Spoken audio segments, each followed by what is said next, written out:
Welcome back to Skyrocket Automotive. MK2 Polo Fox, absolute base model. Really, really unusual to see one this original and this low mileage. Look at him, mint, lovely little car.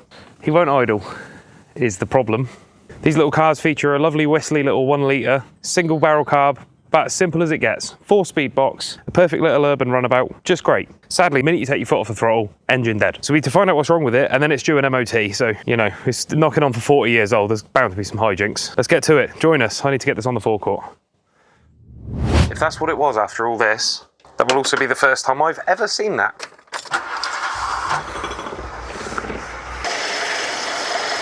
Running like a sewing machine.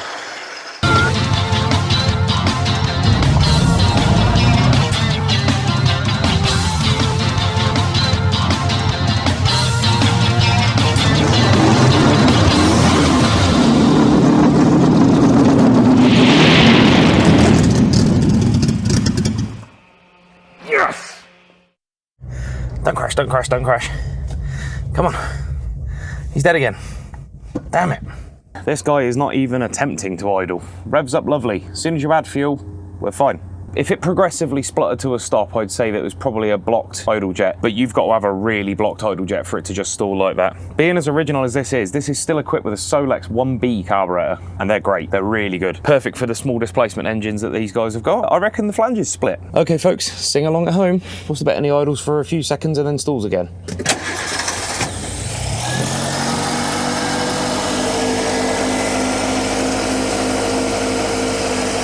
Take it away. Good news is, these ones are horrible. Let me go and get one.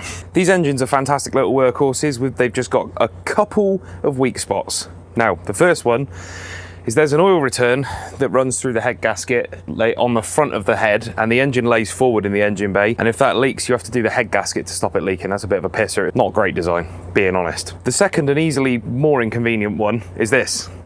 This is the carb flange. That tiny little carburetor, almost a toy carburetor, bolts to that absolutely whopping base. It only actually needs to seal here. For some reason, they ran bolts all the way through the manifold, and you have to get at them from underneath and do the nuts up, which is brilliant. But on the bright side, at least these ones are just as capable of splitting. Let the fun begin. Oh, really? Straight away? Okay. Gimme. Huge airbox. Absolute whopper of an airbox for some reason. Air filter, whoop, behave. Okay, we've got 3/8 mils. I'll get some tools, back in a second. So I'd encourage you guys to take a crack at this one at home. This is a nice big sense of accomplishment type job, because you could potentially fix your car and it run better than it ever has since you bought it. Now, I hope this doesn't sound patronising. These tend to be owned by people who are quite new to the classic VW scene, so if you're just learning, perfect car to learn on. Superb. Don't drop the nuts inside the carburetor, because you'll have to go fishing them out. Right, this bit can be a bit fun. You've got this plate here that holds it down. Now lift, and there is a breather hose at the back. You've got to get your hand down and release him. And vacuum line there. And that should allow this guy to come out. You want to unclip this hose, and again, being nice and original, I'm going to be very careful not to damage any of that. And there is our 1B3 carburetor. Fantastic little machine. We're not going to touch any settings whatsoever on this carb. We are going to take it off. We are going to change the flange. Should we need to, then we can. But if we don't need to, leave her all on. You can do this with the ratchet. We're on the clock right now. This is a work car for a customer, so obviously we don't dilly-dally when we're charging people money. We get on with it. Then if the car decides it's not going to be forthcoming, we've genuinely had to spend more time on it than expected. That's it. The only reason we're disconnecting anything is if it's going to get damaged by moving the carb to the side, because I don't really want to change all this crap, being honest with you. Oh, huge great split there. You can actually feel it with your finger. Stinks of petrol. So now you can keep your carb up like that. I'm going to show you how to do that as quickly and easily as possible. So slip a cable tie between the accelerator pump like that on this end. You can daisy chain cable ties together. Cable tie this up to the side like this. The float bowls are surprisingly well designed on these. It will tolerate this all day. Like so. Our carburetor is now out of the way. And now we can get to these four. They're under the manifold, annoyingly, on the back side of it. I'm gonna hold that a minute, Albert. Cheers, mate. Cool. We got this little plate here that holds our throttle cable bracket on. That'll be a 13mm. Most 80s VWs use either 8, 10 or 13mm fasteners for the most part. Obviously there are exceptions. And now set 2. Some of them are easier to get to than others. I would recommend going for spanners, to be honest. We don't know how long it's been done up, and we want to make sure we're not rounding these off, because rounding them off would be a right chuckle.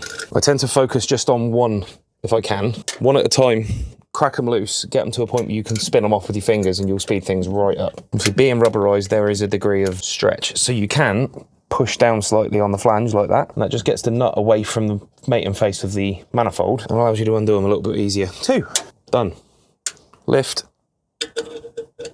wriggly wriggly, happy days. Yeah, there it is, bullseye. Right, so this guy looks absolutely fine, doesn't he? You can see a ring around the inside where fuel is leaching through the rubber. If you actually inspect a little closer, I can get the screwdriver inside the carb base. You might not be able to see on the camera, but you can see in here in person a big old ridge. Oh, there it goes. Dead. On the bright side, alive. Right, let's get this stabbed in and hopefully have a nice victory lap round site. And then we can get the car ready for the rest of its MOT. Quick, everybody, point and laugh at the fat man, expecting something good to happen for a change. All right, little fella, no amateur dramatics. Wakey, wakey. One press on the throttle. That will reset the choke to where it needs to be. Ignition.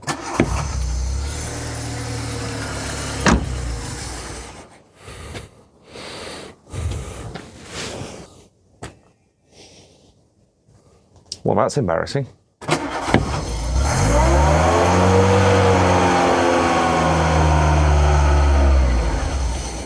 Oh no, you're going to be a fucking pain, aren't you? Please don't. I've got enough cars like this at the moment.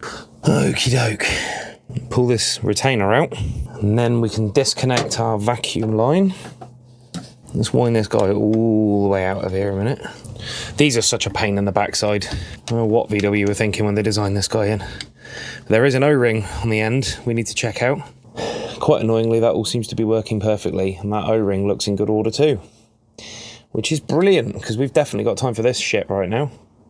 I'm starting to wonder about this idle control valve over here. That should be controlled by relay 82. Quite interestingly, relay 82 is dangling out of the dash as soon as I pulled that pad out. So I'm wondering if there was something going on with this prior. If the engine speed dips below 700 RPM, if memory serves, this should activate and speed up our idle. Okay, sounds like it is working. Was it that it wasn't working and I've just fixed it though? No. Buckle up, folks, it's going to be a bumpy ride. Okay, this guy on the right should be the idle air fuel jet. Never afraid of admitting when I'm wrong, and with the fault continuing to elude me, I decided to go back to basics. Let's check the jets, let's make sure that the fuel cut-off solenoid isn't stuck shut. All your corner shop stuff you can pick up for 55p. Let's just get through that first and triple check. He's clear, but is the drilling at the bottom of that tube clear? Looking at the colour of the shitty fuel that just came out of there, I'm going to say no.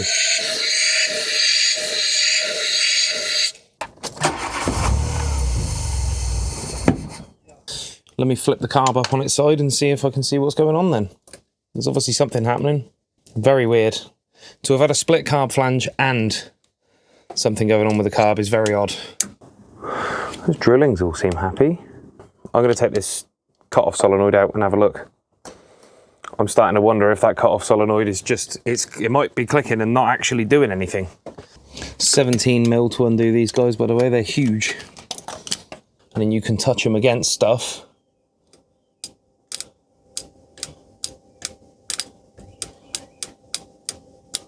Sure is working. All right, we're down, but we're not out. Under here is the idle mixture screw, which I didn't want to bugger about with, but we have precious little choice. Carl, that screwdriver's way too big, man. What are you doing? And then I noticed something just a little bit peculiar. Are you f***ing joking? Don't look at him. I said don't look at him. So, it would seem, and I feel like I'm losing my tiny mind by saying this, it looks an awful lot to me like the idle mixture screw is missing. As in it's fallen out. I can't quite believe I'm saying those words. Let me take the carburetor back off again.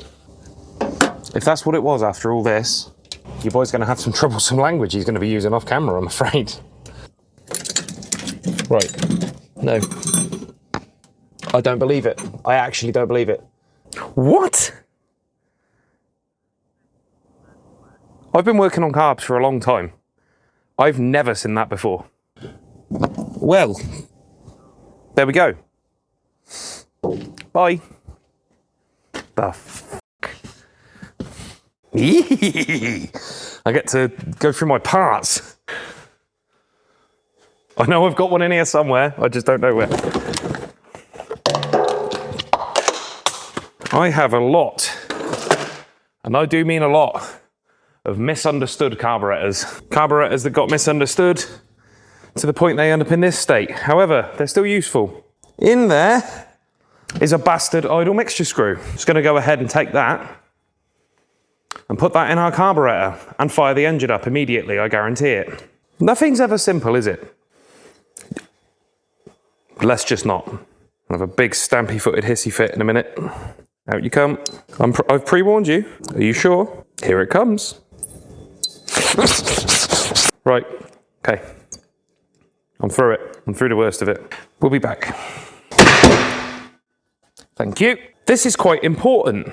This stops all of the air coming through the idle drilling and just leaning it out to the point that there's no fuel going through. If there's no vacuum jaw here, it can't pull fuel out of the float bowl. That's what it was. That's what it was. Okay, little guy, fair play. That sure is a problem. What's really awesome is that I don't know what it was set to before. I do believe this is a fuel screw, which means out is richer, in is leaner. Half, one. Let's try 1.5 turns. That is up there.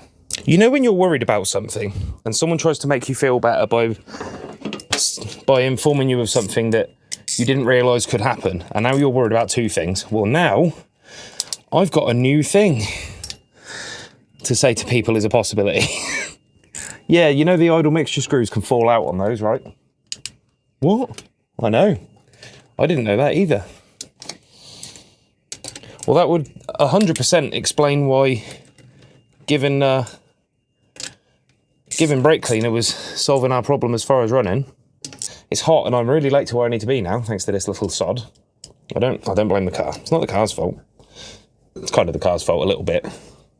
Most carburetors would piss fuel out of there and you go, oh, there's your problem. Listen though, this guy held it in like he was holding in a Wii on a road trip. So while I appreciate the behaviour aspect of that, it hasn't really been that much of a help to me in this present situation.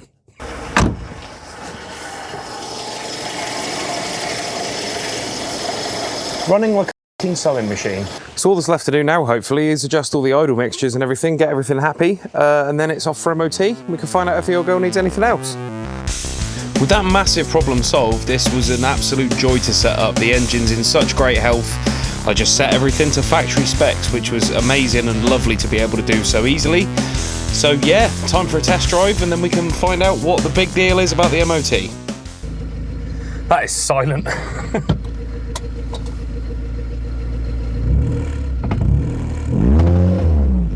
Need to look at that exhaust, it's really whacking against the body.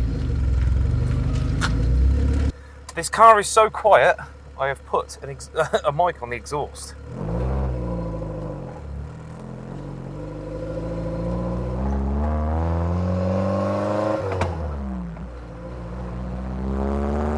Oh man, it's such a peppy little engine, this. This little 1 litre is lovely. Do you know what? This drives amazingly.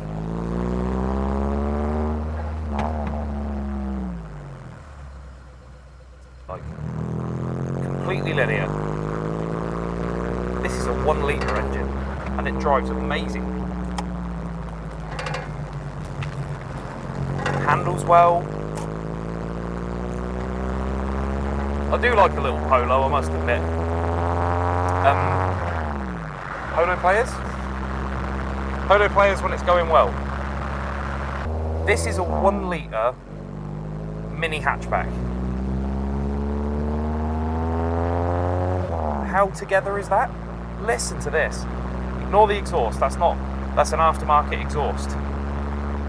But the rest of it, this is a fantastic daily driver. I bet this thing's amazing on petrol. Now it's got an idle mixture screw, it's going to be reliable.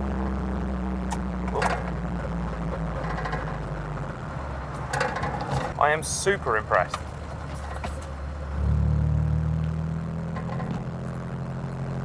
What a lovely little car. I know I say it a lot, that's because a lot of old cars are lovely little cars. They just need a chance half the time to be nice. It's an absolute little ripper.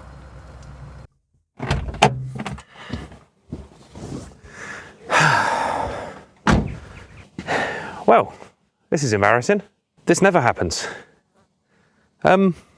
Such a lovely, original, brilliant little car that he's just flown straight through his MOT. There's nothing else to film. Video's over. I hope you enjoyed this. Hope you enjoyed this little Volkswagen Polo Fox. Hopefully we'll see each other again for a service or something. But yeah, take care, little guy. Well done. Very impressed.